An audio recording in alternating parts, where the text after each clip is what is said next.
இயேசு பக்கம் வாருங்க. வந்தால் வெட்கங்கள் மாறும். என்ன வெட்கத்தின் சூழலா இருந்தாலும் God release you. ஆண்டவர் உங்களை விடுதலையாக்குகிறார். இன்றைக்கு வெட்கங்கள் மாறுக. இயேசு பக்கத்துல வாருங்க. வெட்கத்தை மாற்றுகிற நாளா இந்த நாள் மாறட்டும். அன்பு உறவுகளே, நல்லவர் இயேசுவின் இன்ப நாமத்திலே மனதார வாழ்த்துகிறேன். நீங்கள் நன்றாய் இருக்கும்படி செபிக்கிறேன். எரேமியா 17:13 இஸ்ரவேலின் நம்பிக்கையா இருக்கிற கர்த்தாவே, உம்மை விட்டு விலகுகிற யாவரும் வெட்கப்படுவார்கள். பிரியமானவர்களே, விலகுகிறவர்கள் வெட்கப்படுவார்கள்.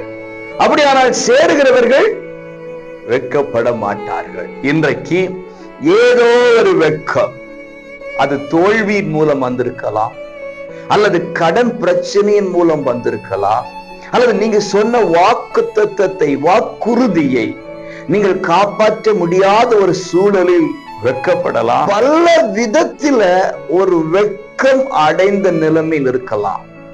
உங்களுடைய கடந்த கால வாழ்க்கையை பத்தியே எல்லாரும் பேசி உங்களை அவமானப்படுத்தி வெட்கப்படுத்தி ஏதோ ஒரு வெட்கம் நிறைந்த வாழ்க்கையில் இருக்கலாம். இன்றைக்கு கர்த்தருடைய வார்த்தை உங்களை பார்த்து சொல்லுகிறது, தேவனிடத்தில் சேருங்கள்.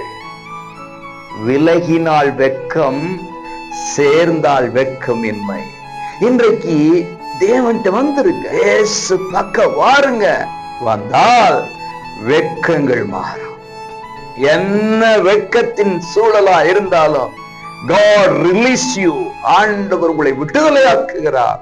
இன்றைக்கு வெட்கங்கள் மாறுகிறது. Come closer to him. வாங்க, இயேசு பக்கத்துல வாருங்க. வெட்கத்தை மாற்றுகிற நாளா இந்த நாள் மாறட்டும். God bless you.